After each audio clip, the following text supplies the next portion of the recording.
చదవబోతున్నాం. ఏ కుటుంబం? సంతోషకరమైన కుటుంబం. సంతోషకరమైన కుటుంబం గురించి మనం చదవబోతున్నాం. దయచేసి అందరూ కూడా తీసుకొని చదవాలని నేను మనవి చేస్తున్నాను. ఎస్తేరు గ్రంథము, ఎఫెసీ గ్రంథము 5వ అధ్యాయము 22 నుండి 25 వరకు మనం చదువుకోవాలి. ఎఫెసీ గ్రంథము 5వ అధ్యాయము 22 నుండి 25 వరకు చదువుదాం. కుటుంబాలను గురించి చదువుతున్నా. కుటుంబాలను ఎట్లా ఉండాలి, కుటుంబాలు అనేది కొన్ని వివరణలు మనం తెలుసుకున్నాం. 11:30 అవుతుంది కదా, ఒక హాఫ్ అన్ అవర్ మనం ధ్యానం చేద్దాం. లేదా తక్కువ ఎక్కువ వచ్చినాలు ఎక్కువ ధనులను చూపిస్తా, చదవాలి. ఇప్పుడు చదవండి. స్త్రీలారా, ప్రభువునకు వలె మీ స్వంత పురుషులకు లోబడియుండుడి. క్రీస్తు సంఘమునకు శిరస్సై ఉన్నలాగున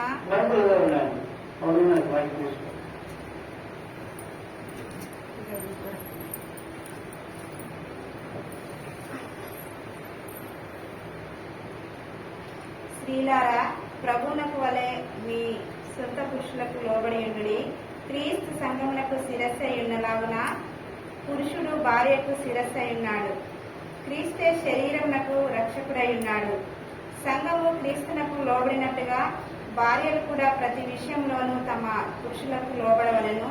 పురుషులారా, మీరును మీ భార్యలను ప్రేమించుడి. అటువలే క్రీస్తు కూడా సంఘమును ప్రేమించి అది కళంకమైనను ముడత అయినను అట్టిది మరి ఏదైనను లేక పరిశుద్ధమైనదిగాను నిర్దోషమైనదిగాను మహిమగల సంఘముగాను ఆయన తన ఎదుట దానిని నిలవబెట్టుకొనవలనని వాక్యంతో ఉదక స్నానం చేత దానిని పవిత్రపరచి పరిశుద్ధపరచుటకై దాని కొరకు తను తాను అప్పగించుకొనెను. అటువలనే పురుషులు కూడా తమ సొంత శరీరములను వలె తమ భార్యలను ప్రేమింపబద్ధులై ఉన్నారు. తన భార్యను ప్రేమించువాడు తన్ను ప్రేమించుకొనుచున్నాడు. తన శరీరమును ద్వేషించిన వాడెవడనూ లేడు గాని ప్రతి వాడును దానిని పోషించి సంరక్షించుకొనును. మనము క్రీస్తు శరీరమునకు అవయవములమై ఉన్నాము గనక అలాగే క్రీస్తు కూడా సంఘమును పోషించి సంరక్షించుచున్నాడు. ఈ హేతువు చేత పురుషుడు తన తండ్రిని తల్లిని విడిచి తన భార్యను హత్తుకొనును, వారిద్దరూ ఏక శరీరమగుదురు. ఈ మర్మము గొప్పది. అయితే నేను క్రీస్తుని గూర్చియు సంఘమును గూర్చియు చెప్పుచున్నాను. మెట్టుకు మీలో ప్రతి పురుషుడును తనను వలె తన భార్యను ప్రేమింపవలెను. భార్య అయితే తన భర్త యందు భయము కలిగి ఉండునట్లు చూచుకొనవలెను.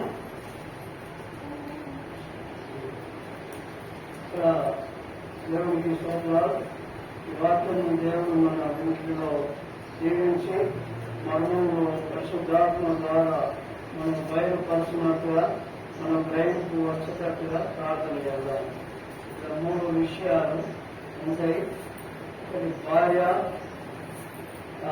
భార్య, భర్త మరియు ఆయన సంఘం. 3 ఉన్నాయి. ఆయన అంటే ఎవరు? యేసుక్రీస్తు. 3 విషయాల కొన్ని వివరణలు మనం చూసుకుందాం. ప్రార్థన చేద్దాం. ప్రభు నడిపింపు కొరకు అందరం కూడా ఈ విషయాన్ని కుటుంబం ఎట్లున్నదో, మన కుటుంబాలు ఎట్లున్నారో, మన సంఘం ఎట్లున్నారో అనేది ఇక్కడ కొన్ని విషయాలు మనం చూసుకున్నాం.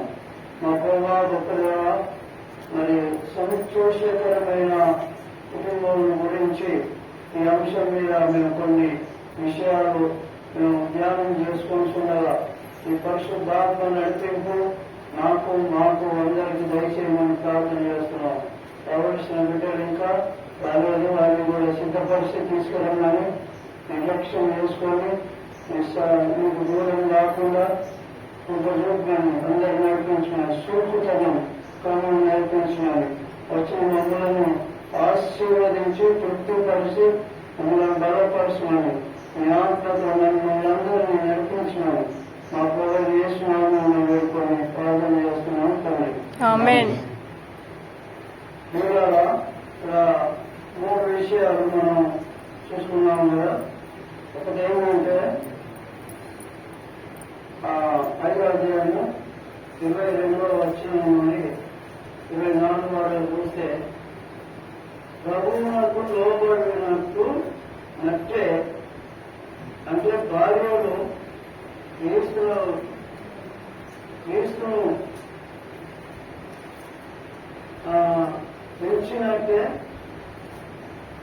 తమ భర్తలను పెంచాలని ఇక్కడ ఉన్నది కాదు. అని అంటే భార్యలు క్రీస్తును ఎంచినట్టే తమ భర్తలను కూడా ఎంచాలని కాదు. క్రీస్తు పట్ల తమ బాధ్యతగా భర్తలకు లోబడాలని దీని అర్థం. అంటే క్రీస్తు లెక్క ఉండాలని కాదు, కానీ భార్యలు ఏం చేయాలి అంటే భర్తలకు లోబడి ఉండాలని దీని అర్థం. బైబిల్ చదివినప్పుడు అర్థం తెలుసుకోకపోతే కష్టమైతే. కాబట్టి దేవుడు పెట్టారా ఇక్కడ ఏమున్నదంటే అర్థం ఏంటంటే భార్యలు భర్తలకు లోబడాలి. కొలసై పత్రికలో ఒక మాట ఉన్నది చూడాలి. 1:18 మనం పోలిసి చూసుకున్నాం. 1:18 కొలసై 1:18లో ఈ సంతోషకరమైన కుటుంబాన్ని గురించి మనం చూస్తున్నాం. కాబట్టి సంఘము అను శరీరమునకు ఆయనే శిరస్సు, ఆయనకు అన్నిటిలో ప్రాముఖ్యము కలుగు నిమిత్తము ఆయన ఆది అయి ఉండి మృతులలో నుండి లేచుటలో ఆది సంభూతుడాయను. అంటే యేసు క్రీస్తు మాదిరి. అంటే సంఘము కూడా భార్య భర్త చెట్ట లోబడి తిరుగుతుందో సంఘం కూడా క్రీస్తుకు లోబడాలి. క్రీస్తుకు లోబడితే వాళ్ళు జీవించబడతారు. అది దాని భావన. ఇది యేసుక్రీస్తు ఎవరి కొరకు మృతి పొందిందంటే మరి పాపులమై ఉండేది మన కోసము ఆయన శిలువలో బలివేయడు, రక్తం కాల్చిండు. ఆ రక్తంతో మన ప్రతి పాపమును కరిగిడు, కరిగి శుద్ధులుగా చేసాడు, పరిశుద్ధులుగా చేసాడు. ఈ పరిశుద్ధులు ఏం చేయాలంటే సంఘానికి క్రీస్తుకు లోబడాలి. భర్త భార్య ఎట్లా శిరసై ఉన్నాడో సంఘానికి యేసు క్రీస్తు శిరసై ఉన్నాడని దీని అర్థం. అదే ప్రకారంగా ఇంకొక భాగంలో మనం చూస్తాం. ఇప్పుడు చదివిన భాగంలో ఏమన్నాయంటే మనం చదివిన ఎట్లా కొలసై ఎంత చదివినా 1:18 ఇంకోటి కూడా చదవబోతున్నాం. చదువుదాం.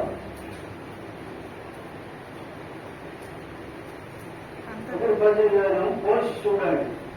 అంటే మొదటి తిమోతి 2వ అధ్యాయము 11-13 వరకు కదా. స్త్రీలు మౌనంగా ఉండి సంపూర్ణ విధేయతతో నేర్చుకునవలెను. సంపూర్ణ విధేయతతో నేర్చుకోవాలి. విధేయత అవసరం. పౌరులు చెప్తున్న వాళ్ళ మాదిరి మనకు కూడా ఈ కాలంలో మనం కూడా విధేయత అనేది ఉండాలి. ఇంకా ఉన్నాయి. స్త్రీ మౌనంగా ఉండవలసినదే గాని ఉపదేశించుటకైనను పురుషుని మీద అధికారము చేయుటకైనను ఆమెకు సెలవీయను. అంటే ఉపదేశించడం అంటే బోధించడానికి అధికారము చేయడానికి పౌరులు సెలవిస్తలేడు కదా. ఇంకా కొన్ని 13 వాళ్ళు మొదట ఆదామును తర్వాత హవ్వాయును నిర్మింపబడిది కారా? మరియు ఆదాము మోసపరచబడలేదు గాని స్త్రీ మోసపరచబడి అపరాధంలో పడెను. అయినను వారు స్వస్థ బుద్ధి కలిగి విశ్వాస ప్రేమ పరిశుద్ధతల యందు నిలకడగా ఉండిన ఎడల శిశు ప్రసూతి ద్వారా ఆమె రక్షింపబడును. ఇక్కడ విషయం ఏంటిదంటే అధికారం ఎందుకు పోయిందంటే ఆమె మోసపోయింది, పురుషుడు మోసపోలే. కాబట్టి ఆమెకు అధికారం పౌరులు ఇస్తలేడు. అక్కడే విషయం తీసుకొని మాట్లాడుతున్నాం. మనం ఎట్లుండాలంటే అట్లా అని కొందరు భార్యలను చిన్న చూపు చూస్తారు. వద్దు, అట్లా చూడవద్దు. సమానమే. ఎందుకంటే పురుషుని బట్టే స్త్రీ అధికారులు అవుతుంది కనుక దీన్ని బట్టి మనం చూసుకోవాలి. ఒకటే మాటలు పట్టుకొని పోకూడదు. ఇంకొక వచనం చదవగానే అయిపోయింది. 13 అయిపోయింది కదా. 13 అయిపోతే ఇంకొక భాగం కూడా ఇంకొక రాస్తున్నాం. ఒకటే మాట పట్టుకోవద్దు. మొదటి పేతురు 3వ అధ్యాయం 1-2 వచనాలు. మొదటి పేతురు 3వ అధ్యాయం 1, 2, 5, 6 విడివిడిగా చదవాలి. ఎవడైనను అధ్యక్ష పదవిని ఆశించిన ఎడల అట్టివాడు దొడ్డ పనిని ఆపేక్షించుచున్నాడను మాట నమ్మదగినది. అధ్యక్షుడగువాడు నిందారహితుడుగాను, ఏకపత్ని పురుషుడును, మితానుభవుడును, స్వస్థ బుద్ధి గలవాడును, మర్యాదస్తుడును, అతిథి ప్రియుడును, బోధింపతగిన వాడునై ఉండి, ఎవడైనా తన ఇంటి వారిని ఏలనేరకపోయినడలా అతడు దేవుని సంఘమును ఎలాగు పాలించును. అతడు గర్వాంధుడై సాతానుకు కలిగిన శిక్షావిధికి లోబడకుండునట్లు క్రొత్తగా చేరిన వాడై ఉండకూడదు.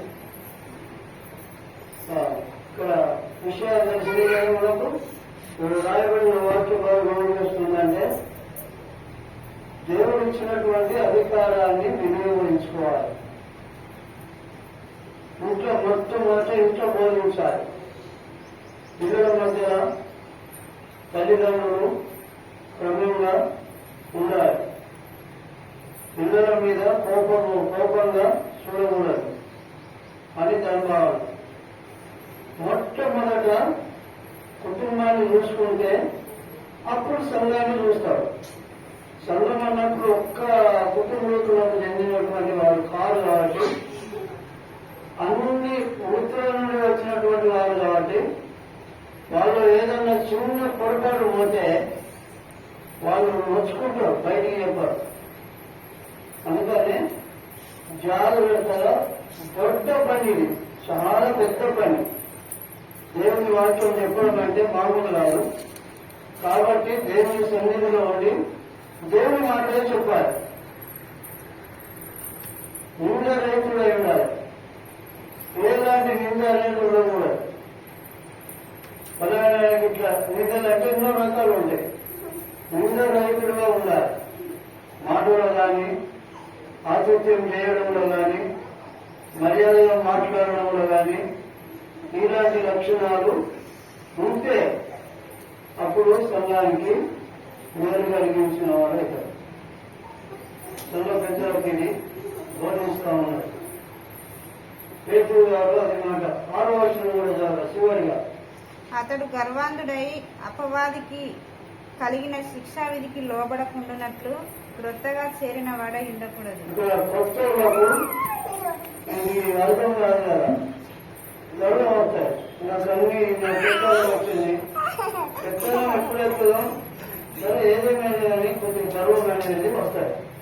ఆ గర్వం వచ్చినప్పుడు ఏమైందంటే దెబ్బతింటాడు. అతడు చెడిపోతాడు, అతడితో ఉన్న అనుసరులు కూడా చెడిపోతారు. దీని భావన పేతురు గారు ఈ సంఘానికి రాస్తున్నారు. ఇది మనము చూసుకోవాలి. అంటే శిరస్సు అంటే ఎవరు? స్త్రీలు పురుషుల కన్నా తక్కువ అని కాదు. ఇప్పుడు మొదలు నేను మాట్లాడిన విషయం, స్త్రీలు పురుషుల కంటే, అంటే శిరస్సు అంటే స్త్రీలు పురుషుల కంటే ఎక్కువ తక్కువ అని కాదు. దేవుడు తన మహా జ్ఞానం చొప్పున కుటుంబంలోనూ సమాజంలోనూ ఈ క్రమాన్ని ఏర్పరిచాడు. దేవుడు ఎంత చక్కగా ఏర్పరిచాడు. కానీ తక్కువ అనే అంచనా వేయకూడదు. కాబట్టి తక్కువ అని కాదు, ఈ దేవుడు తన మహా జ్ఞానం చొప్పున కుటుంబంలోనూ, రెండవది సమాజంలోనూ, మూడవది ఈ క్రమాన్ని ఏర్పరిచినాడు. దీన్ని విశ్వాసులు ఈ క్రమాన్ని అనుసరించాలని కోరుతున్నాడు. ఎవరు? పౌలు. ఈ క్రమాన్ని అనుసరించాలి. ఇప్పుడు చదివిన అర్థమైనాయి కదా మనకు. ఈ నాడులో మనతో దేవుడు మాట్లాడుతామని అనుకోవాలి. మంచి కుటుంబం గురించి ఇన్ని రకాలు ఉన్నాయి. గర్వంలో అవుతారు. ఏది గర్వం అనేది, గర్వం ఎవరికి వస్తుందో, ఎన్ని గర్వాలు ఉంటాయంటే చాలా గర్వాలు ఉంటాయి. పేర్లు బాగున్నాయి దానికి. ఒకటి ఎవరైనా చెప్తారా? ఆత్మీయ గర్వం. అలా ఆత్మీయ గర్వం. సామ్యం చెప్పింది. ఆత్మీయంగా నేను బాగా ఉన్నా, నేను బాగా పాటలు చదువుతున్నా, బాగా పాటలు పాడుతున్నా, బైబిల్ చదువుతున్నా, సువార్త చదువుతున్నా, అందరితో కలిసి ఉంటున్నా, ఇలాంటివి కూడా గర్వమే. ఆత్మీయ గర్వం అన్నది కూడా వచ్చింది. అందరికంటే ఎక్కువ దేవుడి పని కూడా నేను నా కష్టాల జీవితంలో తెచ్చిస్తున్నా. ఇలాంటివి ఒక్కొక్కటి ఎవరైనా చెప్తారా? మీరు కూడా ఆలోచించండి. ఒక మాటకు నువ్వు ఒక మాట తయారు చేసుకోవాలి. దేవుడు ఇస్తాడు నువ్వు అడిగితే. ఇక్కడ ఏమిటి? మాదిరి. అధికార గర్వం. గర్వం ఉంటే కూడా గర్వమే. నా అధికారాన్ని ఉన్నది కనుక వెరీ ఆజ్ఞ ఇస్తారు. వెరీ ఆజ్ఞ అంటే నేను చేయడు కానీ చేసేటోడు చెప్పాడు, చెప్తాడు కానీ చేయడు. చేస్తేనే చెప్పాలి, లేకపోతే చెప్పాలి. అధికారం.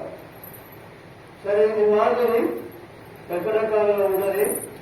ఒక్కొక్క వాక్యం మాదిరి గురించి, కుటుంబ మాదిరి, సంఘం మాదిరి, భార్యాభర్తల మాదిరి, పిల్లల మాదిరి ఎట్లుండాలనేది ఇప్పుడు ఈ వాక్యం ద్వారా మనం నేర్చుకున్నాం. 1 కొరింథీ 11వ అధ్యాయము 3 నుండి కొన్ని చూపిస్తున్నాడు. ఇక్కడ 1 నుండి కొన్ని వచనాలు చాలా ఉన్నాయి. తొందరగా చదివితే మంచిదే. ఆ చరిత్ర మనకు అర్థమైతే 1 కొరింథీ 11వ అధ్యాయము 3వ వచనం నుండి 16వ వచనం వరకు చదువుకుంటే మనకు మంచిదే. 1 కొరింథీ 11వ అధ్యాయం బాగా గమనించండి. అర్థం కాకపోవచ్చు, నాకు ఏం అర్థమైతే లేదని నిందకపోయాను. ఆ నింద పోతే కష్టమైంది. వినండి, మీకు ఒకనాడు వస్తే ఒకనాడు అర్థమైంది. ఆ 3వ వచనం ప్రతి పురుషునికి శిరస్సు క్రీస్తనియు, స్త్రీకి శిరస్సు పురుషుడనియు, క్రీస్తునకు శిరస్సు దేవుడనియు మీరు తెలుసుకొనవలనని కోరుచున్నాను. ఏ పురుషుడు తల మీద ముసుగు వేసుకొని ప్రార్థన చేయునో లేక ప్రవచించునో ఆ పురుషుడు తన తలను అవమానపరచును. ఏ స్త్రీ తల మీద ముసుగు వేసుకొనక ప్రార్థన చేయునో లేక ప్రవచించునో ఆ స్త్రీ తన తలను అవమానపరచును. ఏలయనగా అది ఆమెకు క్షౌరము చేయబడినట్టుగానే ఉండును. స్త్రీ ముసుగు వేసుకొనని ఎడల ఆమె తల వెంట్రుకలు కత్తిరించుకొనవలెను. కత్తిరించుకొనుట అయినను క్షౌరము చేయించుకొనుట అయినను స్త్రీకి అవమానమైతే ఆమె ముసుగు వేసుకొనవలెను. పురుషుడైతే దేవుని పోలికయు మహిమయునై ఉన్నాడు. గనుక తల మీద ముసుగు వేసుకొనకూడదు గాని స్త్రీ పురుషుని మహిమయ్యి ఉన్నది. ఏలయనగా స్త్రీ పురుషుని నుండి కలిగనే గాని పురుషుడు స్త్రీ నుండి కలగలేదు. మరియు స్త్రీ పురుషుని కొరకే గాని పురుషుడు స్త్రీ కొరకు సృష్టింపబడలేదు. ఇందువలన దేవదూతలను బట్టి అధికార సూచన స్త్రీకి తల మీద ఉండవలెను. అయితే ప్రభునందు స్త్రీకి వేరుగా పురుషుడు లేడు, పురుషునికి వేరుగా స్త్రీ లేదు. స్త్రీ పురుషుని నుండి ఎలాగూ కలిగెనో అలాగే పురుషుడు స్త్రీ మూలముగా కలిగెను గాని సమస్తమైనవి దేవుని మూలముగా కలిగి ఉన్నవి. మీలో మీరే యోచించుకొనడి. స్త్రీ ముసుగు లేనిదై దేవుణ్ణి ప్రార్థించుట తగునా? పురుషుడు తల వెంట్రుకలు పెంచుకునుట అతనికి అవమానమని స్వభావ సిద్ధముగా మీకు తోచును గదా. స్త్రీకి తల వెంట్రుకలు పైట చెంగుగా ఇయ్యబడిన గనుక ఆమె తల వెంట్రుకలు పెంచుకునుట ఆమెకు ఘనము. ఎవడైనను కలహప్రియుడిగా కనబడిన ఎడల మాలోనైనను దేవుని సంఘములోనైనను ఇట్టి ఆచారము లేదని వాడు తెలుసుకొనవలెను.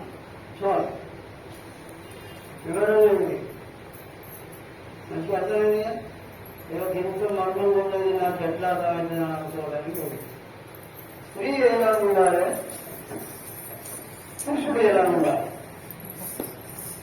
దేవుడు ఎట్లా చేసాడు వీళ్ళు అంటే వేరే వేరే భేదాలు పెట్టలే. కానీ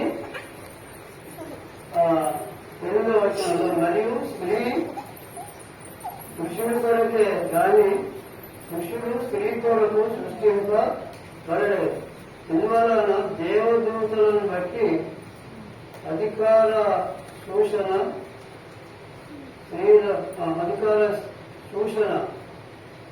స్త్రీకి తల మీద ఉండవలేదు.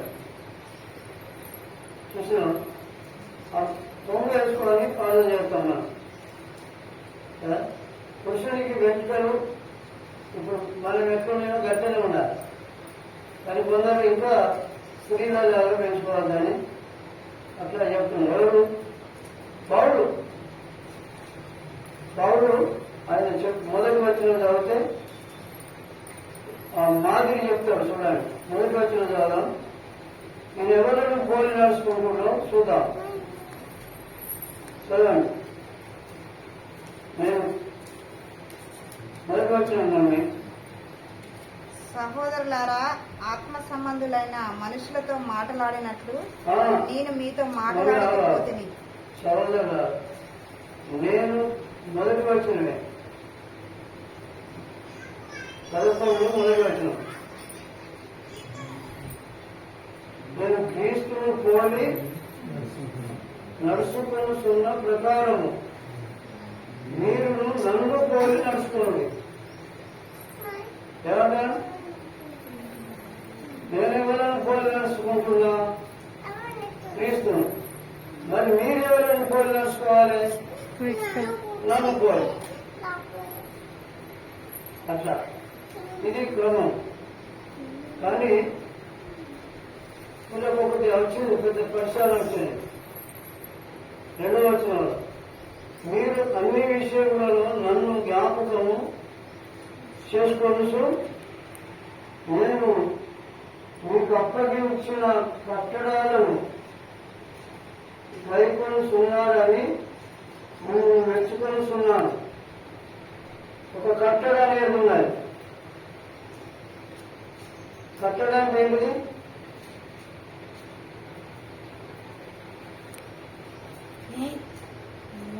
చెప్పరా కాదా? అందరికి ఎరుకున్న మనుషులే కానీ ఎందుకు అనుకుంటారు. కానీ మనకు తెలిసిందే కట్టడ మెచ్చుకొనుచున్నాను. ప్రతి పురుషునికి శిరస్సు క్రీస్తు, స్త్రీకి క్రీస్తు,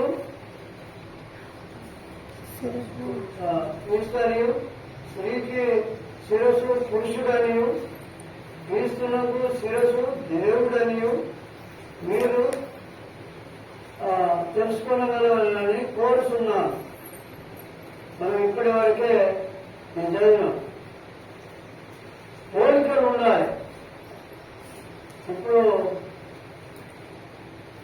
గొర్రె మేకలు కలిసి పండుకుంటాయి. కానీ అవి మేకకు వెళ్ళినప్పుడు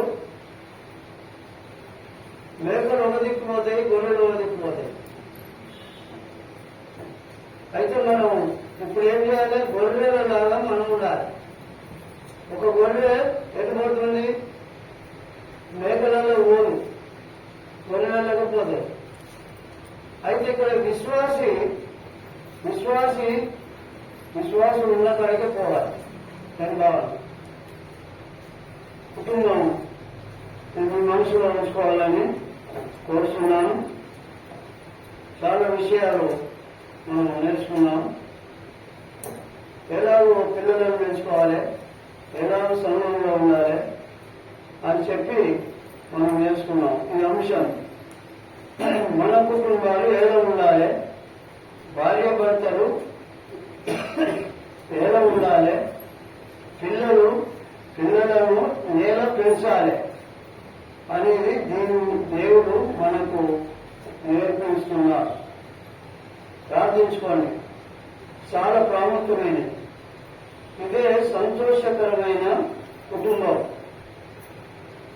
ప్రతి కుటుంబము దేవుని కొరకు ఎలా జీవించాలి, ఆయన కోరుతున్నదో ఏమీ కోరుతున్నాడో, దేవుని ఉద్దేశం ఏమిటో మనం గ్రహించవలసిన అవసరత చాలా ఉన్నాయి.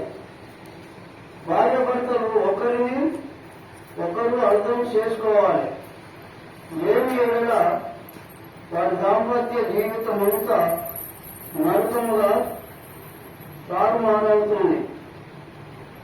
వారిని బట్టి పిల్లలు కూడా మనశ్శాంతి కరువై కడకు వారు కూడా తల్లిదండ్రులకు శత్రువులుగా మారి కుటుంబాలలో ఒకరికి ఒకరు విరోధులై తిట్టుకొనుట, కొట్టుకొనుట, చంపుకొనుట, భార్య భర్తలు విడాకులు తీసుకొనుట, నెమ్మది లేని జీవితాలతో గడుపుట అనేవి జరుగుతాయి.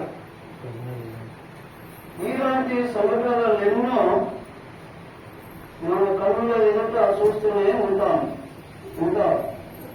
ఇవన్నీ చాలా ఎందుకు జరుగుతున్నాయి? ఒక ప్రశ్న. ఇప్పుడు చదివిన దానికి ఒక ప్రశ్న. ఇవన్నీ ఎందుకు జరుగుతున్నాయి మీరు చెప్పండి. ఎందుకు జరుగుతున్నాయి అనే ప్రశ్నకు జవాబు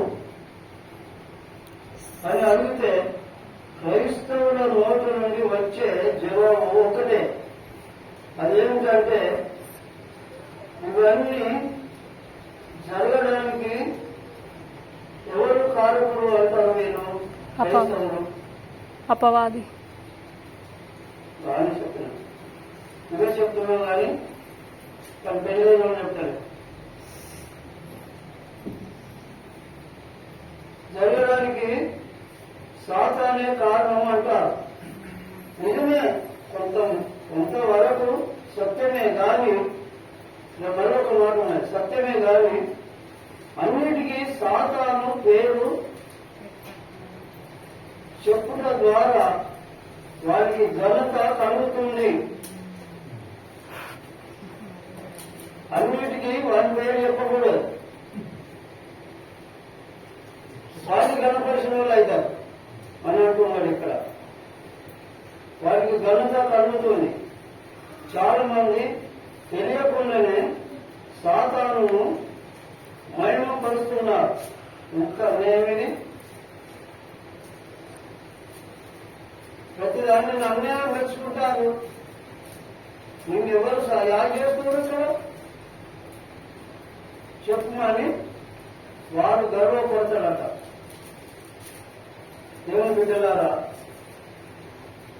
మనం ఇక్కడ వాడు ఏం చేస్తారు? సాతాను మహిమపరుస్తున్నారు చాలా మంది.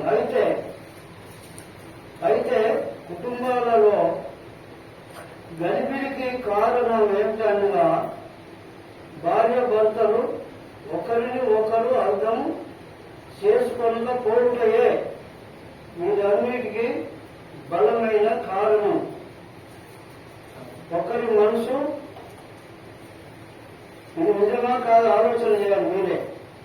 ఒకరి మనసు ఒకరికి అర్థం కాక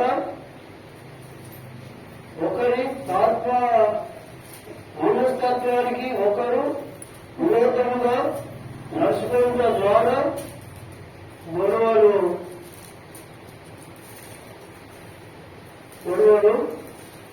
పడుతున్నారు. ఇవన్నీ సాధారణులు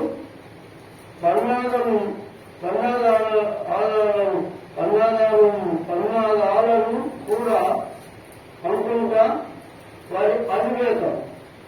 సాధారణే ఇవన్నీ నాకు చేస్తున్నాడు. మరి వీళ్ళ జ్ఞానం ఏంటండి? ఎప్పటికీ మమ్మల్ని గిట్ట చేస్తున్నారు వీళ్ళు. వారి మీదే పెడతారు కానీ వారి అవివేకం. అందుకే మొదట భార్య భర్తలు ఒకరినొకరు అర్థం చేసుకునేందుకు ప్రయత్నించాలి. సరే, నాది మా ఇద్దరు పొరపాటే. ఒకరినొకరు అర్థం చేసుకోవడానికి ప్రయత్నించాలి. ఇది చక్కని కుటుంబం ఉంటుంది. దీన్ని ప్రయత్నించాలి. కనుక భార్య భర్త యొక్క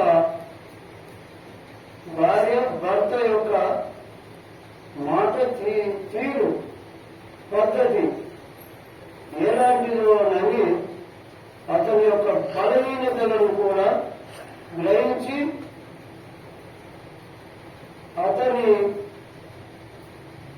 యొక్క అభిరుచులు ఏమిటో అర్థం చేసుకొని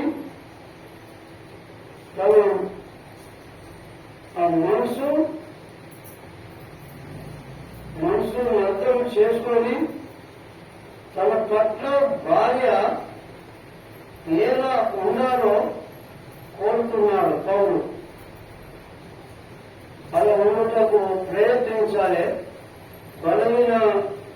బలహీనతల ఆధారం చేసుకొని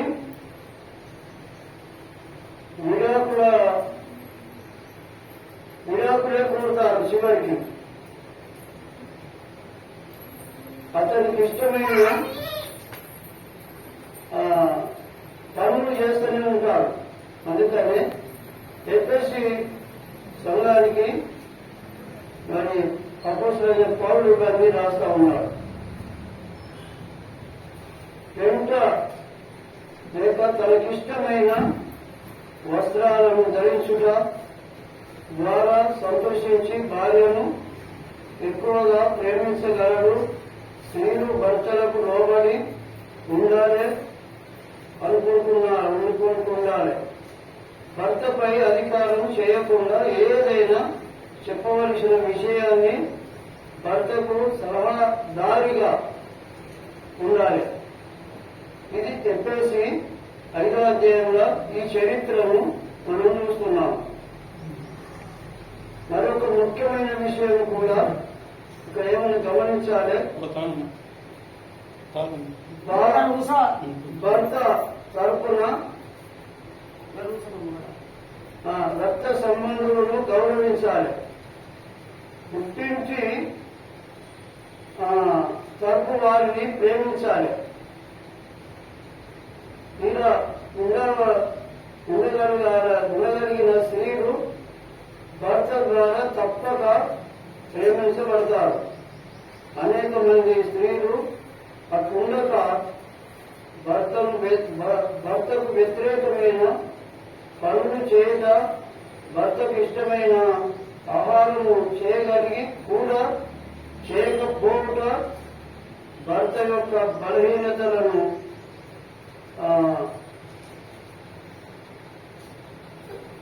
ఎక్కువగా చేసి బలహీనతలను ఎక్కువ చేసి మాట్లాడుట ఇవన్నీ గొడవలకు దారి తీస్తాయని మనం నేర్చుకుంటున్నాం. అందుకని భార్య భర్తలు ఎట్లుండాలనేది కొరింథీయులకు రాసిన పత్రికలో మనం చదివినాం.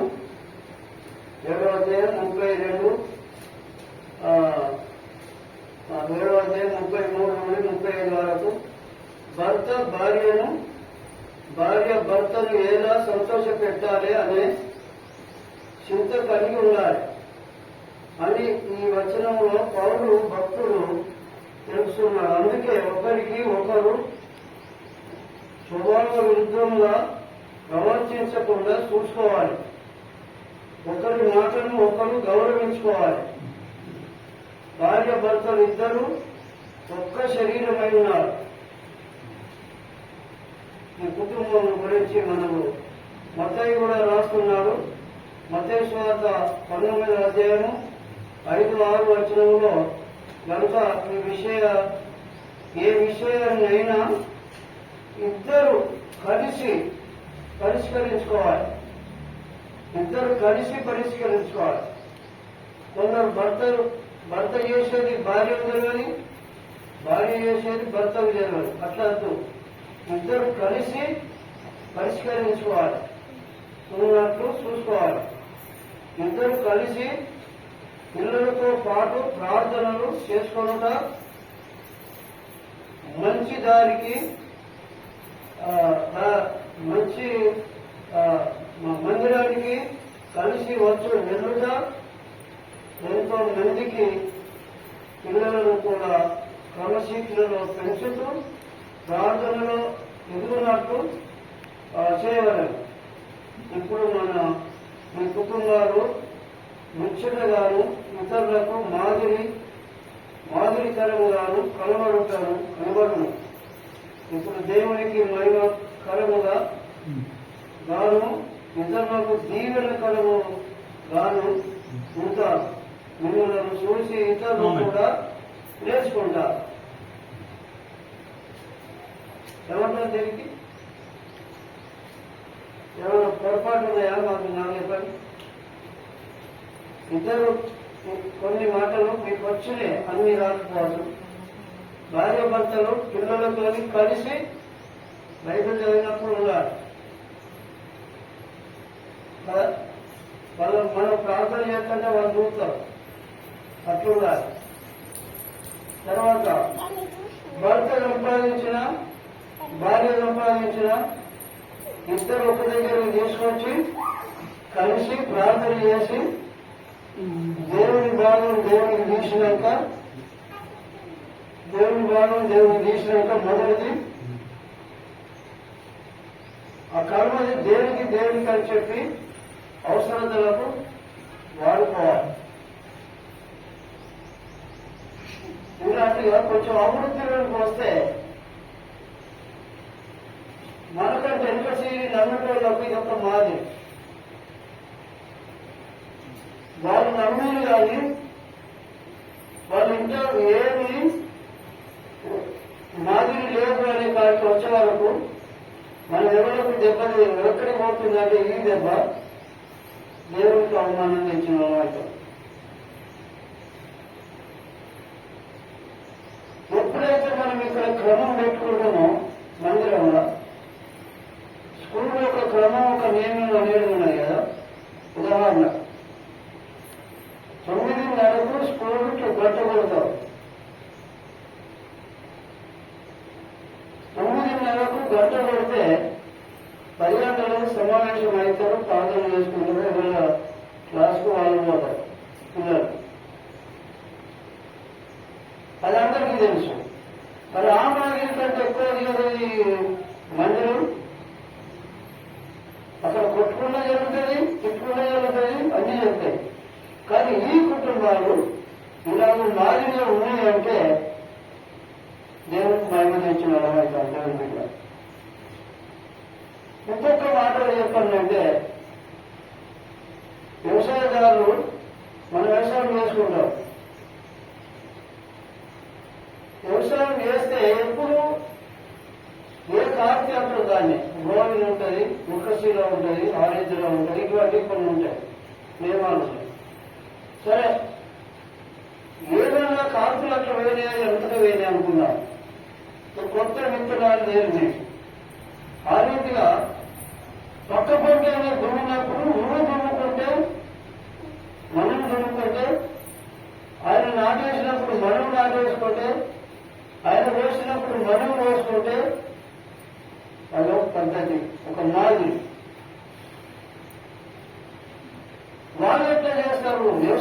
ఎంత మంచిగా అనుసరిస్తున్నాను.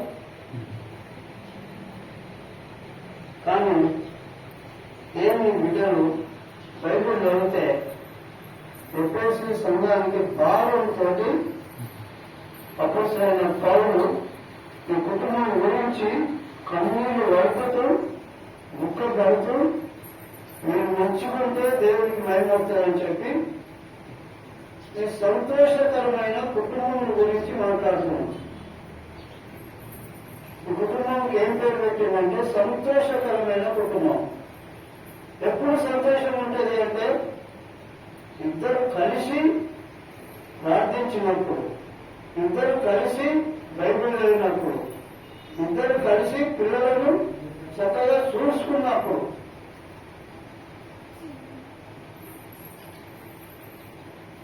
భార్య ఒకటే చేస్తే 12,000.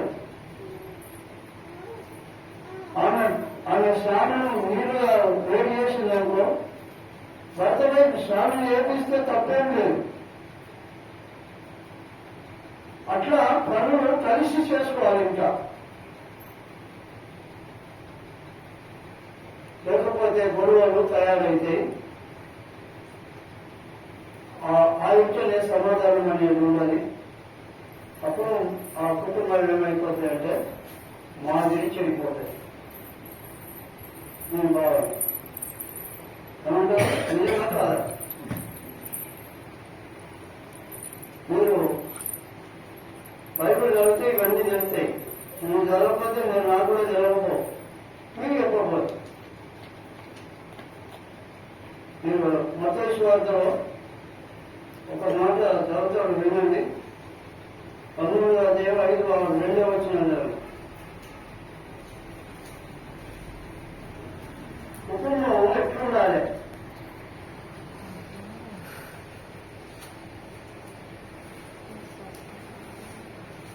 మీకు ఒక 5 విషయాలు మీకు రెఫరెన్స్ ఇస్తా, ఇంటికి పోయి చదవాలి.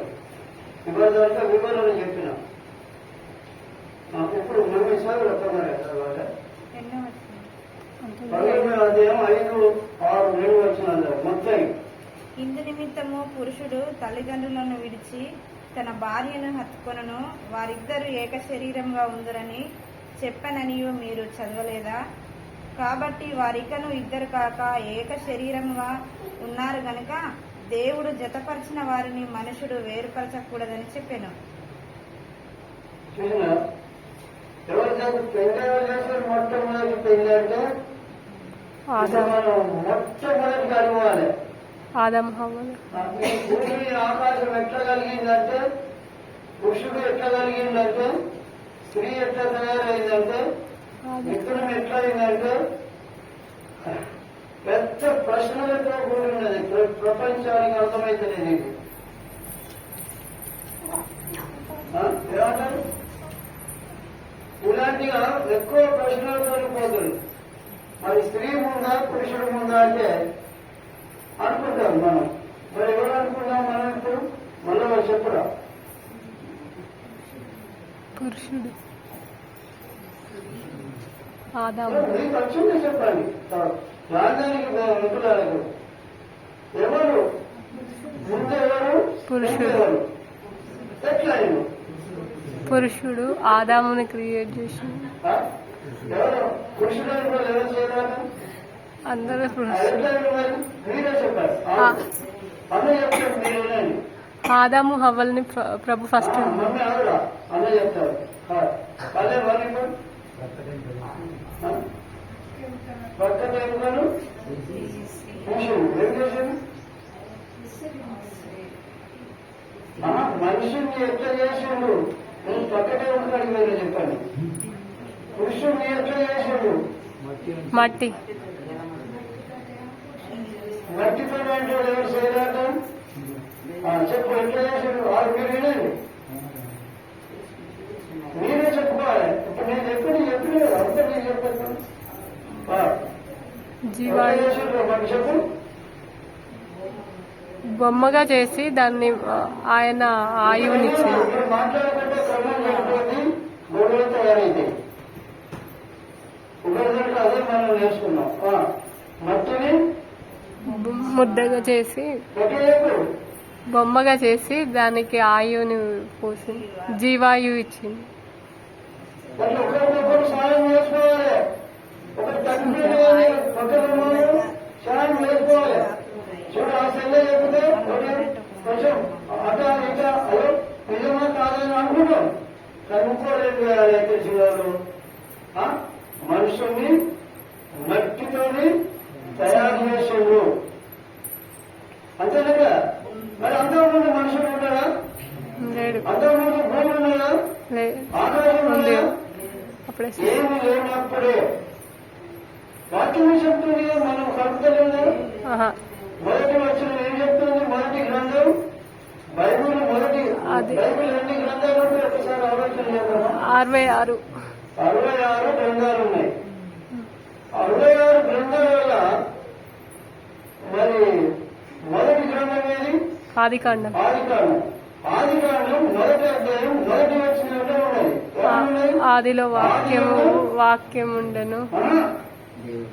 మరి మళ్ళా వాక్యం ఉండేది మెప్పేసారు. ఎవరైనా 5వ అధ్యాయంలో కడుతున్నాం. అది కాదు. ఆది అంటే దేవుడు. మీరు చూడండి అది చూడండి బాబు. తమిళంలో చూడండి, చదువులో చదవండి. చదువులేని అట్లున్నది. ఆది యందు దేవుడు భూమాకాశంలో సృజించాడు. బస్ ఒక్కటే మాట. అక్కడికి ఉన్నదా? దేవుడే ఉన్నాడు కానీ భూమి ఆకాశం ఉన్నదా? మరి దేవుడే ఉన్నప్పుడు దేవుడే లేకపోతే భూమి ఎక్కడ ఉన్నది? ఇది ఏ సైన్స్ చెప్తే చెప్పండి మీరు. శూన్యం నుండి వచ్చిందని అంటే మనము చాలా తెలివిగా ఉండాలి. అంటే దేవుడిచ్చిన తెలివిని వాడుకోవాలి. దేవుడిచ్చిన జ్ఞానాన్ని వాడుకోవాలి. దేవుడిచ్చిన మూలం కూడా కాపాడుకోవాలి. అధికారాన్ని కూడా కాపాడుకోవాలి. సరే, ఇప్పుడు ఎవరు ముందట? దేవుడా లేక నరుడా లేక భూమా ఆకాశమా? దేవుడు. అంతేనా? అంతే. కరెక్ట్ అయిందా? వీరికి నేర్చుకున్నా. మరి ఇప్పుడు ఏం కావాలి? మరి భూమి ఉన్నది, ఆకాశం ఉన్నది. ఇప్పుడు మళ్ళీ ఏం కావాలి? మీరు చెప్పండి. ఇంటికి తెలియదా? స్వరూప చెప్పు. మర్యాదను ఏంటి అని? ఏం మర్యాద? ఇటు నాదికేము అబ్బా ఏంటిది? భూమి లేనప్పుడే దేవుడు ఉన్నాడు. ఆకాశం లేనప్పుడే దేవుడు ఉన్నాడు. సూర్యుడు లేనప్పుడే దేవుడు ఉన్నాడు. ఇవన్నీ పని చేశాడు. ఆ చేసిన వ్యక్తి ఎవరు? ఆ సృష్టి చేసిన సృష్టి కర్త ఎవరు? అంతేనా? ఇవి కనుక మనం తెలుసుకోకపోతే మరి ఎట్లా?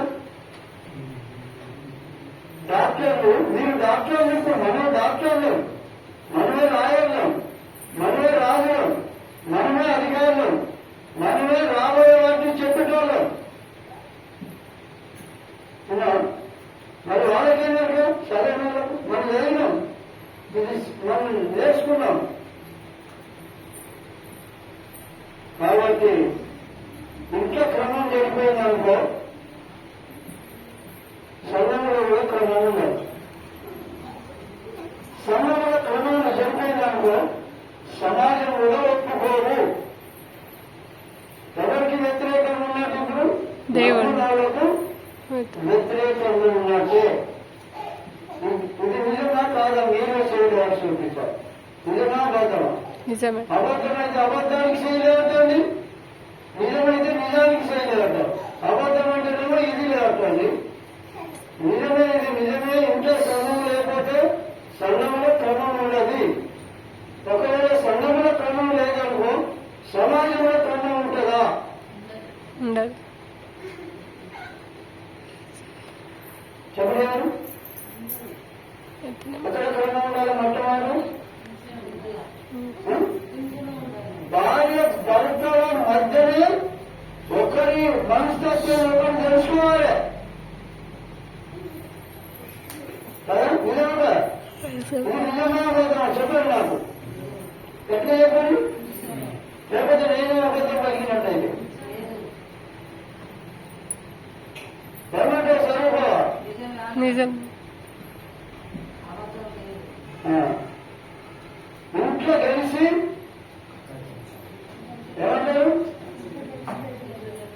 రచ్చ గెలవాలి.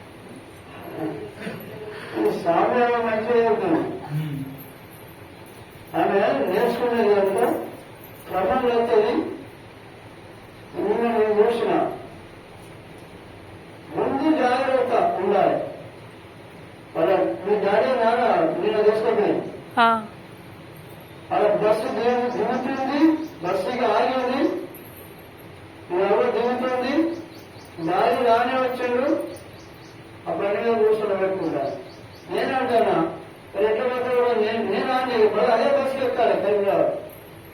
నేనంట ఎట్లా పోతే కూడా ఉంటాయంటే వీళ్ళ దారి వెళ్ళనే పడ్డాడు. ఇప్పుడు ఆ బస్సు ఆ దూరం నుండి వస్తూనే ఉన్నదే ఆయన ఎంత శ్రమ ఇది. మూడు జాగ్రత్త ఎంతైనా అవసరం. ఎప్పుడో పోలేదు డాడీ పలానా బస్సు ఎక్కినా ఎంతవరకు వచ్చింది, ఎన్ని నిమిషాలకు వస్తుంది, ఎప్పుడు దిగుతాడు, అవన్నీ క్రమంలో నేర్చుకో చెప్పుకున్నారు. ఎందుకంటే చూడండి చెప్పుకున్నారు. ఇక ఇక్కడికి తాగితాలు దాటినా అన్నదనుకో కేశపట్నం పొరపాటుగా వచ్చింది బస్సు రానే వచ్చేది తీసుకొని పోతూనే ఉన్నాడు. ఆ క్రమంలో మన సన్నిధిలో ఉన్నదా, ఆ క్రమంలో మన కుటుంబాలలో ఉన్నదా? ఏమంటారు? ఇది అవసరమా కాదా? దీంతో నాకేం పట్టి లేదంటారా? చెప్పేసి 5వ అధ్యాయము మీరు మళ్ళొకసారి చదువుకొని నేను కుటుంబం గురించి చక్కని కుటుంబం అనేది రావాలి. చక్కగా ఎవరో ఉందా? నేను ఉంటానా? నేను ఎక్కడన్నా పడిపోతా. కానీ చెడు చేసుకునేది అవకాశం ఉన్నది. నేనేంటో తప్పిపోయినా టీచర్ చెప్తానే రప్పు కాగితం మీద రాసుకుంటాడు బుక్ కూడా. ఇంటికి పోయి దాన్ని మళ్ళీ చెడు చేసుకుంటాడు. అవునా కదా? చెప్పు నువ్వు ఎంతగాను అయ్యా ఎట్లా రప్పు అది చెప్తాడు. రప్పు దండాలు రాసుకుంటావా? రాష్ట్రానికి పోయి మన రాష్ట్రంలో ఎన్ని జిల్లాలు ఉన్నాయి అని చెప్పిండు అనుకో. చెప్పినప్పుడు ఆగింది ఎన్ని 33 జిల్లాలు. దాని ఒక క్వశ్చన్ వస్తుంది, అది నోట్ చేసుకుంటాం. అట్లనే నేను కొన్ని పాయింట్లు ఇస్తున్నా. చక్కని కుటుంబం గురించి ప్రభుత్వంలో రాసుకొని రఫ్గా రాసుకొని ఇంటికి పోయి ధ్యానం చేసుకొని మీరు బతుకుతారు, ఇతరులను బతికిస్తారు. నువ్వు ఒక మందిరం కూడా కట్టగలుగుతావు. నీకు దేవుడి దర్శనంలో మాట్లాడతావు. నా సేవ చేయబిడ్డ అంటావు. చెయ్యాలి. నేను దీవిస్తానంటాడు. దీవించబడాలి. మన మూల పురుషుడు ఎవరు? విశ్వాసులకు తండ్రి. అదే మీరు చెప్తారా? చెప్తేనే చెప్పు, లేకపోతే చెప్తా. సత్యం చెప్పలే. మూల పురుషుడు విశ్వాసులకు తండ్రి ఎవరు బైబిల్లో? అబ్రహాం. గట్టిగా అన్నా ఇక నేర్చుకున్నాను. అబ్రహాం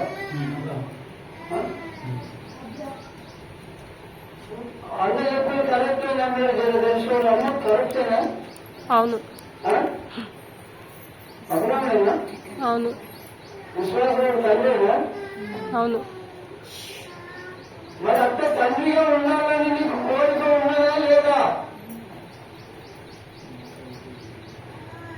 ఇంకా నేను పిల్లగాని సంస్కారం చేస్తాను కదా. అప్పుడు కుటుంబీకుడు ఆయన దేవుడు జీవించాడు అని నువ్వు అనుకోవాలి. సరే, మాదిరికరమైన కొన్ని కుటుంబాలు మీకు చెప్తున్నా, దయచేసి వినండి. యెషయా గ్రంథము, యెషయా కుటుంబం గురించి మీకు చెప్తున్నా. యెషయా కుటుంబం ఎంత మంచి కుటుంబము.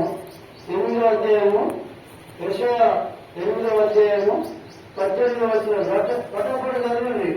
రప్పు రాసుకోండి, ఇంటికాడ సెట్ చేసుకోండి. రప్పు రాసుకోండి. మొదటి కుటుంబం ఎటువంటి కుటుంబం, ఈ కుటుంబాలను గురించి మాట్లాడుతుంది. యెషయా 8వ అధ్యాయం 18వ వచనంలో యెషయా భక్తుడు సాక్ష్యం చెప్తున్నాడు. రెండవది ఇవన్నీ వివరించాలి, సమయం ఎక్కువైతే. రెండవది యెహోషువ కుటుంబం. రాసుకోండి, యెహోషువ కుటుంబం. యెహోషువ 24వ అధ్యాయము 14వ వచనం. స్వరూపమా రాసుకో. ఉదయంలో రాసుకో. వాటికి ఎందుకు పెద్ద పరిచయం? యెషయా కుటుంబం, యెహోషువ కుటుంబం. దివ్యశము అగ్గిపెట్టెకి ఎన్ని అంటే ఇవి చెప్తాం. అవునదా? కిలో టమాటాలకి ఎంత అంటే ఇవి చెప్తాం. అది చదువుతూనే. అదే రీతిగా మూడవది నోహ కుటుంబం.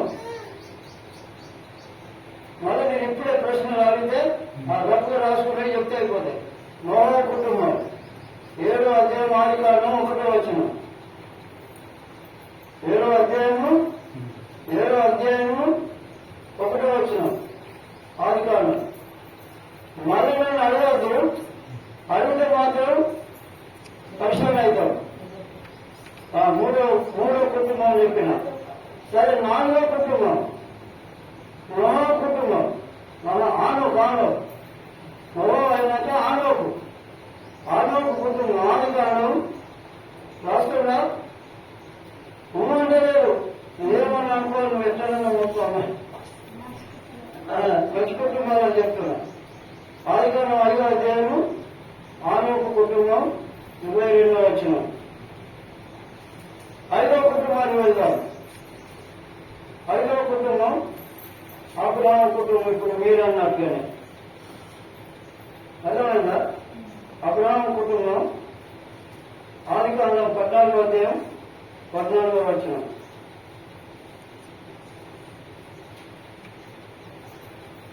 సరేనా? సరే, ఆదికాండం 24వ అధ్యాయం 11 నుండి 27 వరకు కూడా చదువుకోవచ్చు. అది మీకు అర్థమైంది. ఇప్పుడు 6వ కుటుంబానికి వెళ్దాం. కొత్త నిబంధనలో పోదాం. ఇదంతా పాత నిబంధనలో ఉన్నటువంటి కుటుంబాలు. ఆ మాదిరి ఇప్పుడు యాకోబులోనికి రావాలి. కొత్త నిబంధనలోనికి వచ్చినాం. అపొస్తలుల కార్యములు 10వ అధ్యాయము 14 నుండి 15 వరకు. ఇది 6వ కుటుంబం, కొత్త నిబంధనల.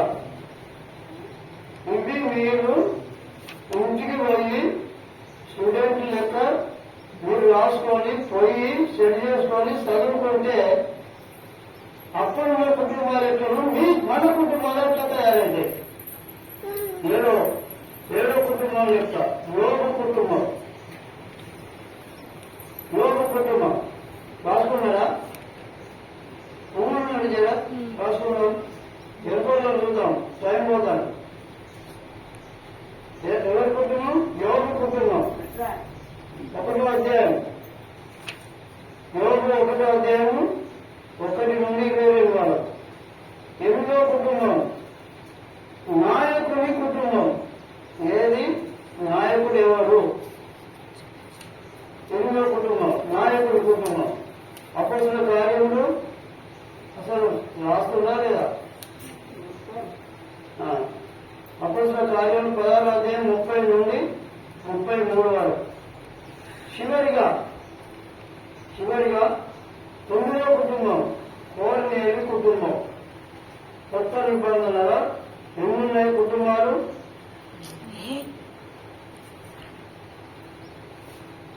4 కుటుంబాలు ఉన్నాయి. పాత నిబంధనలు ఎన్నున్నాయంటే 5 కుటుంబాలు ఉన్నాయి. వాళ్ళ పేర్లు చెప్పండి. ఇక మిమ్మల్ని ఏమన్నా మొదటి కుటుంబం ఎవరు, రెండవ కుటుంబం ఎవరు, ఇవన్నీ చెప్పాలి. ఇప్పుడు కోరినేలు కుటుంబం. ఇప్పుడు మొట్టమొదట కొత్త నిబంధనల ఎవరి కుటుంబం? అపొస్తలుల కార్యం 16వ అధ్యాయము 14 నుండి 15 చూస్తే రక్షణ పొందిన కుటుంబము అందులో నోవా రక్షణ పొందిన కుటుంబాల గురించి మీరు కొట్లాడతామని వినాలి. అరే వాళ్ళతో నవ్వకుండా మాట్లాడతారు అమ్మా అందులోమ్మా నువ్వు నవ్వకుండా మాట్లాడు అంతేనా? అరే మాతో నవ్వుకున్నాడు అదే మీకు అంతే రైట్. రక్షణ పొందిన కుటుంబం ఏ కొత్త నిబంధన. రెండో కుటుంబం ఏదంటే యోగ కుటుంబం. యోగుడు ఏమన్నా ఎట్లున్నాడని తెలుసా? ఎవరైనా చెప్తారా? అనగాను చెప్తావా యోగ గురించి? లక్ష్మణ చెప్తావా యోగ గురించి?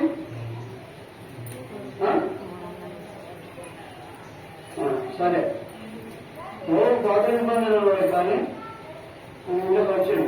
యోగు 1వ అధ్యాయం అందులో ఉన్నాయి. సరే చదువు లేదని అనుకోకు. ఉబ్బర పట్ట వాళ్ళకే ఇచ్చినట్టుగా మీరు మాట్లాడే మాటలు గోడ పెట్టినట్టే ఉంటాయి. కానీ దేశమైన వాళ్ళకి ఎక్కడ ఏ చదువు లేదు, ఏ బల్యం లేదు. కానీ దేవుడు ఇచ్చిన వాగ్దానం ప్రకారంగా ఆశతో ఉన్నది కనుక ఆమె లేచి మైకు పట్టిందంటే పాపం చేయకురా కొడుకురా మొదలు పెడతాయి. పెట్టిందంటే కోసం పోయా తీసిపెట్టాయి. ఒకసారి పెట్ట ఒకటి మొదలు పెట్టారు ఆయన పైన కూడా మీరు బాగా ఉండలే బాబు.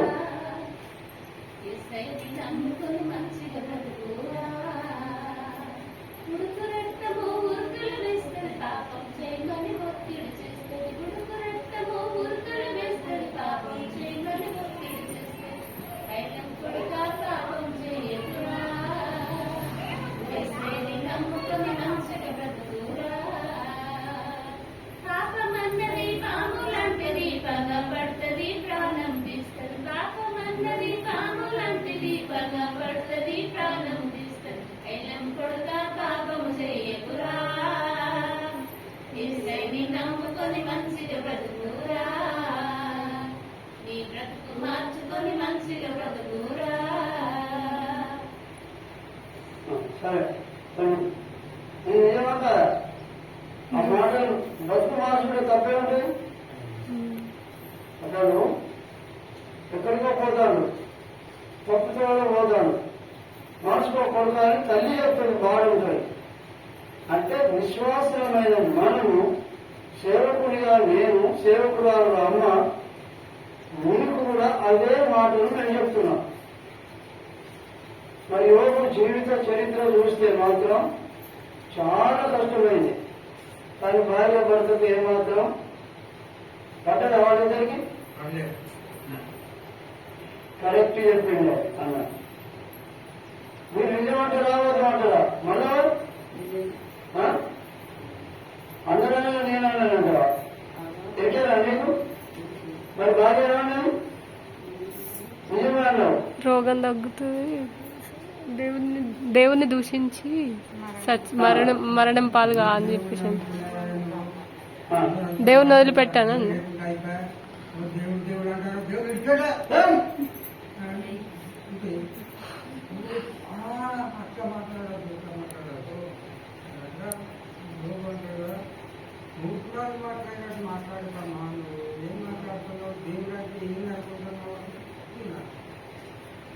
అట్లా కొద్దిగా అర్థమైందా?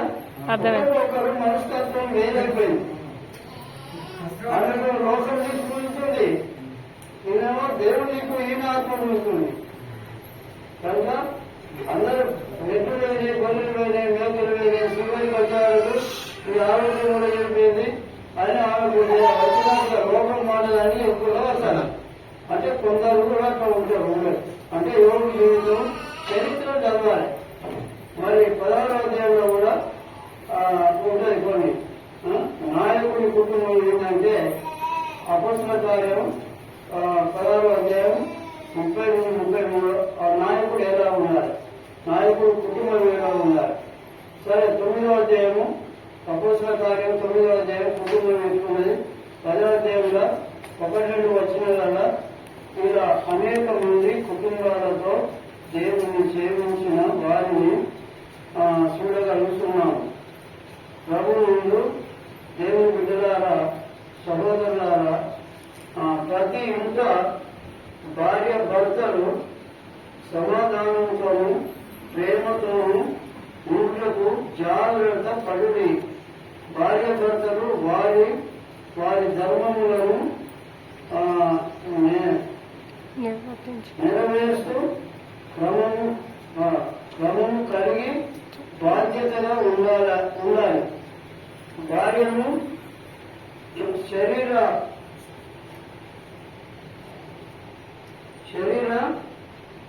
సుఖానికి మాత్రమే పరిమితము అని ఉంచి మనిషి అన్నట్లుగా చూడకూడదు.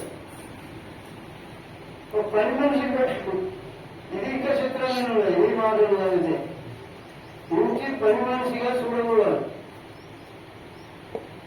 అలా చూస్తే దేవుని వాక్యానికి లేక దైవ సిద్ధానికి వ్యతిరేకముగా ఉన్నట్టే. నీ భార్య నీతో కూడా పాలి భాగస్తురాలు అనగా కలిమి అందులు, ఇంకా లేమి అందులు, ఇంకా వ్యాధి అందులు, ఇంకా ఆరోగ్యమందులు, లాభాలలోను నష్టాలలోను ప్రతి విషయంలోనూ నీ భార్య నీతో పాలి భాగస్తురాలే. నీకు సంబంధించిన సంబంధం లేదని అనుకోకూడదు. ఎందుకంటే మత్తయి రాష్ట్రులు 10వ అధ్యాయంలో 4-6 చదివితే ఇద్దరు ఒక్క శరీరంగా ఉన్నారు. 1 పేతురు 3వ అధ్యాయం 7వ వచనంలో చదివిన 1 తిమోతి 2:8, కొలొస్సై 3:19, ఎఫెసీ 5:25 నుండి 28. సామెతలు ఒక్కరు చదివి ముగించుకున్నాం. సామెతలు 11:29 చదవండి. ఆఖరుగా సామెతలు భార్య భర్తల కథ గిట్టున్నది. పెళ్లి చేసినట్టే అయిపోయింది.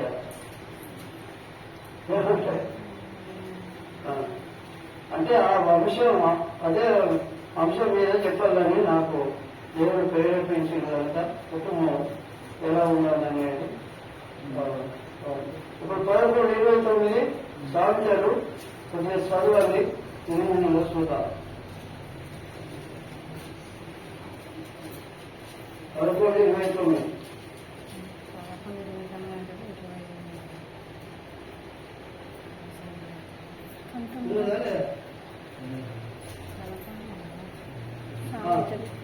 మంచిగా ఘనంగా చదవాలి.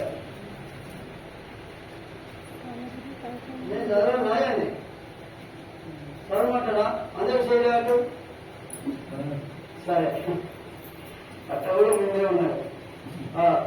సరే, ఏమైనా విషయం మనం నేర్చుకుంటున్నాం. నేను కూడా మీతో నేర్చుకుంటున్నాం.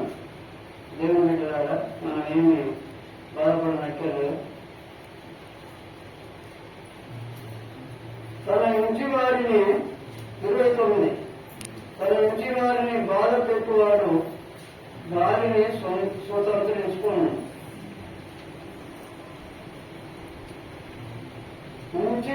ఇంటి వారిని బాధ పెట్టువాడు వారిని ఏమిటికి పోలీసులు అంటే గంధకంత గాలి వస్తుంది పోతుంది. గాలి దగ్గర ఒక భూమిలో కానీ ఎక్కడైనా పెడతారా? దాన్ని స్వతంత్రించుకుంటాడట గాలిని. తన ఇంటి వారిని మొదలవుతున్నా తన ఇంటి వారిని బాధ పెట్టువాడు గాలిని స్వతంత్రించుకున్నాను. మూఢుడు జ్ఞాన హృదయులకు దాసుడు.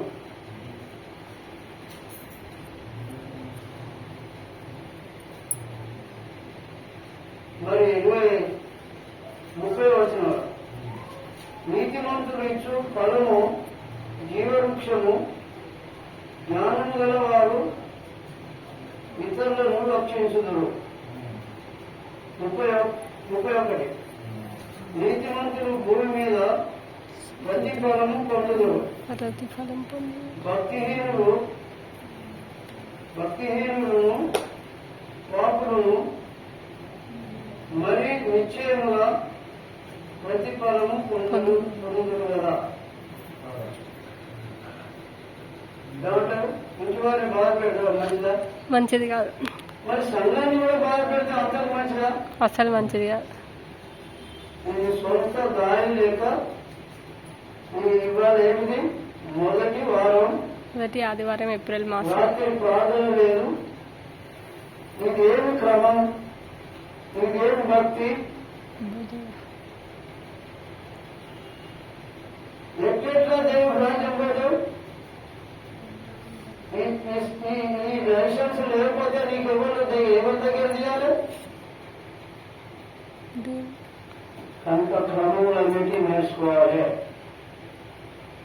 సేవకుడు బాధపడితే దేవుడు కూడా బాధపడతాడు. వాక్యం కాదు, పద్ధతులు నేర్చుకో. బాధ పెట్టి నేర్చుకోకు. 28వ వచనంలో ధనము నమ్ముకుని వాడు పాడైపోవును, నీతిమంతుడు శిబిరాకు వలె వృద్ధి నొందుదురు. శిబిరాకు వలె వృద్ధి నొందుతారు. వాళ్ళకి ఏది తక్కువ ఉండదు. శిబిరాకు ఎట్లుండదు?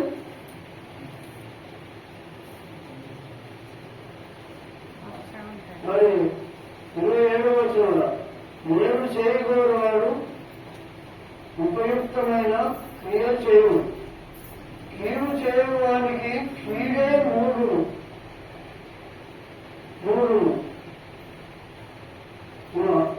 కీడు చేసినట్టే. ఇవన్నీ మనం మనసులో పెట్టుకోవాలి. 9 కుటుంబాలను గురించి మీకు చెప్పిన నేను కూడా చదువుకోవాలి, నేను కూడా నేర్చుకోవాలి. నేను చెప్పి నేర్చుకుంటే కూడా బాగు చెప్పినట్టు అమ్మ కొంచెం మనం కూడా చదువుకున్నామా లేదా? చెప్పురా. ఇట్లా అంటావు చదువుదామా వద్దా? నేర్చుకున్నామా లేదా? ఇప్పటికే గెలిచిన మనం గెలవలే. ఇంకా మనం ఉన్నది, మన ముందు ప్రయాణం ఉన్నది. ప్రాణము దేవుడు ఇచ్చినంత వరకు నేర్చుకోవాలి. ఎప్పటికీ నేర్చుకోవాలి. గౌరవ చేసుకోవడం మొదలుగా నేర్చుకోవాలి. ఎందుకంటే చెప్పాలి. వీళ్ళకి అనుభవమే లేదు, వీళ్ళు చదవలేసేవారు. ముఖంలో చెప్తే ఉన్నారు. వాళ్ళు ఒక మాట్లాడతాడు. చెప్పినా పూర్తి చేయాలన్నా నేను జనరల్గా చెప్తున్నా. ఎప్పుడైనా తర్వాత ఇతరులను బోధించిన తర్వాత నేనే భ్రష్టులను పోతలో ఏమోనని నా శరీరాన్ని భ్రష్టు చెప్పిందా? మొట్టమొదట తల్లిదండ్రి చెప్తే పిల్లలకు క్రమం వస్తాయి. కుటుంబం అంటే ఇదే. ఇది క్రైస్తవ దేవుని కుటుంబం. ఇది సేవకుడు అయింది ఒక తండ్రి లాంటి వాడు. అవే మాటలు చెప్పాలి, దేవుని మాటలే. ఏదైనా తప్పుని కనిపించి చెప్పద్దు. చెప్పినాకో సమయంలో అట్లనే పోతాయి. కనిపించి అలా పిల్లి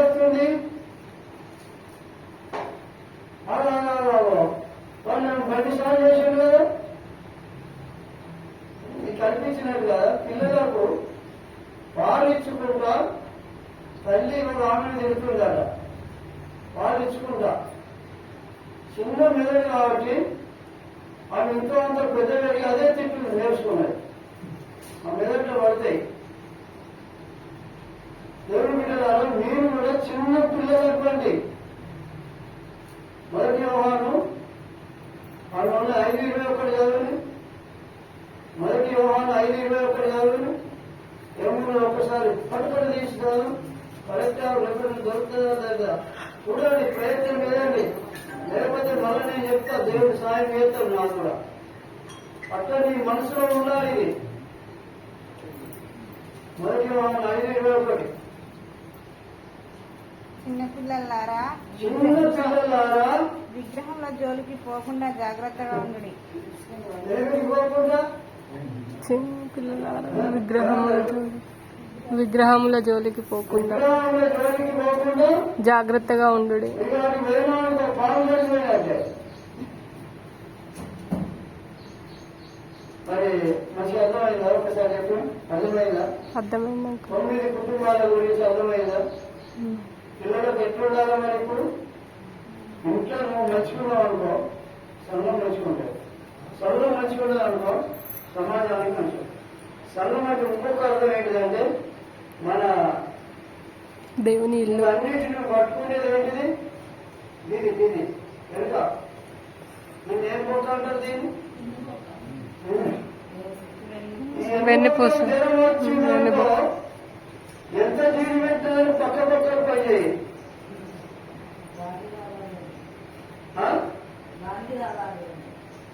అన్నింటికి ఇదే కదా పెట్టు. మళ్ళా ఇందులో ఈ నరాలు ఎందుకొక్క ఇక్కడనే మెడలు నరాలన్నీ జీడుకుంటాయి. ఈ నరం దెబ్బతిన్న వల్ల మా కొడుకు కాదు మొత్తం లేకూడదు, నరకుండా అయిపోయినాయి. చివరికి సాక్ష్యం ఇది. అయితే మనం ఎమ్మెల్యే సార్ దగ్గరికి పోయినాం.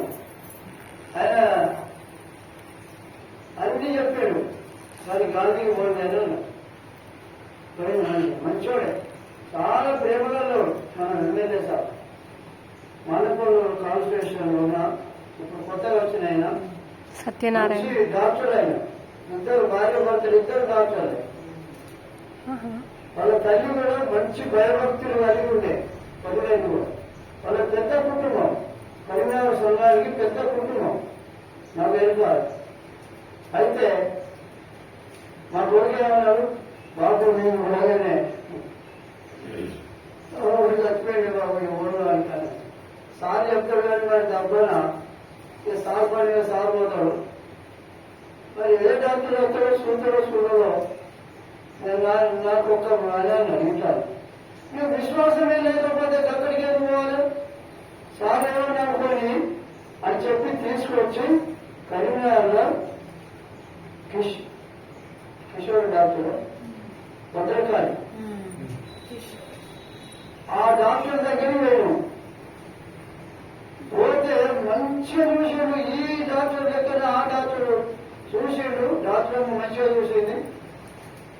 మంచిగా మేము సాక్ష్యం ఇచ్చినాం. మీరు ఏం పని చేస్తారని అడిగాడు. నేను మా పని మేము చెప్పినాం, ప్రార్థన చేసి చేసిన వాళ్ళు కూడా మంచిగా చేశాడు.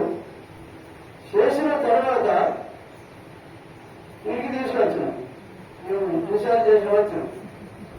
ఆదివారం వాటర్ పట్టుకొని బావి దగ్గరికి పోయి మళ్ళీ ఇక్కడికి వచ్చాడు.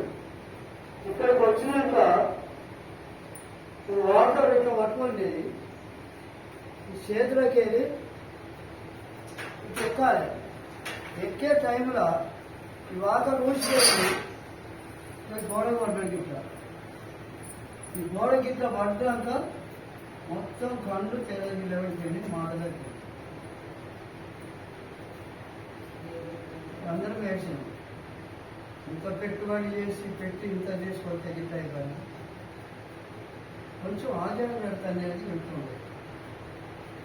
ఎవరైనా సాయం అని ఉన్నా బాగుంది. ఎవరు లేము, మంచిగా నడుతున్నాను మేము అనుకున్నాం. ఏం నడుతున్నాను అయినా ఆదివారం జరిగి ఆడాలి. నేను గంట సేపటి కనుక మాట లేదు, ముచ్చట లేదు. మళ్ళీ అక్కడికి ఫోన్ చేసినాక ఎక్కడున్నావు సార్ అంటే నేను చెన్నూరు దగ్గర ఉన్నా. మరి సార్ ఎట్లా అంటే ఇక్కడ ఆర్ఎంపీ డాక్టర్ ఉంటాడు చెప్పండి, ఆయన వచ్చి చెప్తాడు, మీకు ఆయన చెప్తాను. అందుకేమో చెప్పినాడు. గంట సేపటికి కనిపించాడు. ఎందుకు చెప్తున్నానంటే ఈ నరాలు దీనికే పట్టుబట్టి ఉండేది. అప్పుడు ఈ దెబ్బతింది. ఆయనకి ఏ రోగం లేదు, నొప్పి లేదు. అడ్డం పడ్డాం కానీ మాట అయితే చక్కగా మాట్లాడతాడు, అన్ని ఆలోచన చేస్తాడు, వాక్యం బోధిస్తాడు. మరి పిల్లలకు కూడా మంచి చదువు ఉన్నతమైన స్థానానికి తీసుకొచ్చాడు. ఇప్పుడు ఇద్దరు బిడ్డలను ఉద్యోగం చేపిస్తాడు, ఎవ్వరికి దొరకకుండా బతుకుతున్నాడు, దేవుడికి మహిమకరంగా బతుకుతున్నాడు. మీరు చూసినా మా కొడుకును చూసిన వాళ్ళు చేయరాక మొన్న రాడగా అది ఎట్లా ఉన్నాడా, నక్క తిన్నట్టున్నాడా?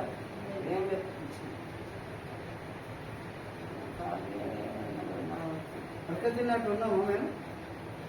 నా పిల్లలైనా మన నాన్నైనా అంటే జరిగింది మీకు సాక్ష్యం చెప్తున్నా. వాళ్ళకి ఏ పని పాటలు లేదు, చదువు దేవునిలో పెంచిన. ఇప్పుడు నా పెద్ద బిడ్డ సేవకురాలి, చిన్న బిడ్డ మామని అత్తను మమ్మల్ని విడిచిపెట్టింది, వాళ్ళే కన్న తల్లిదండ్రులు అయిపోయారు. ఆమెను అస్సలు విడిచిపెట్టాడు మా చెప్పు. ఆయన ఒకరికి పోతుంటే ఈమెను ఉప్పులకు పంపిస్తాడు వాక్యం చెప్పడానికి. పెద్ద బిడ్డ మూలంగూరులో సేవకు దేవుడు ఏర్పాటు చేసుకున్నాడు, మందిరం నడుపుతాను. ఇంకొకటి బ్రాంచిగా ఇక్కడ తీసుకుపోతా ఉన్నాడు. దేవుని బిడ్డలారా, మన ఆశలు అట్లా ఉండాలి. దేవుడు ఇచ్చిన పిల్లలను దేవుని కూడా పెంచి ఆశీర్వాదాలు వాళ్ళకు అప్పగా ఇవ్వమని చెప్తే దేవుడు ఆశీర్వదిస్తాడు. పిల్ల తరంలో దీవించబడతాం మనం. నేనైతే గట్ట నాకేమి లేదు, ఏ ఉద్యోగం లేదు, ఎవరి మీద ఆధారపడలేదు, ఎవరిని అని చెయ్యి కాపలేదు. నేను వాళ్ళకి దిగాను. ఎట్లెట్లా నడుతుందో దేవునికి వెళ్తాం. నాకే ఈ మందిరం ఒక గిరిజవారి వచ్చి కూర్చున్నాను కాదు, నువ్వు ఉన్నదే పిరికెడు లేవు, ఇది ఎట్లా అయింది అని అన్నాడు. నేను ఉన్నదే పిరికెడు, కానీ నేను నమ్ముకున్న దేవుడు ఎంతున్నాడు తెలుసా? ఈ భూమిను ఆకాశాన్ని ఒక మాటతోనే కలగజేసాడు. కలుగులు కాకుండా అయింది. దానికి జవాబు చెప్పమంటే ఆయనకు లేదు. దేవుడు ఆశ్చర్యకారుడు. సచ్చిన వారిని లేపిండే దాని మీద బోధించింది. దేవుని బిడ్డలారా, కుటుంబాలను మీరు కాపాడుకోండి, మీ సాక్ష్యాలు కాపాడుకోండి, మీ రక్షణను కాపాడుకోండి. మీరు ఎవ్వరి దిక్కుపోయిన అవసరం లేదు. దేవుడు అందరినీ మీ దగ్గరికే తీసుకొచ్చాడు.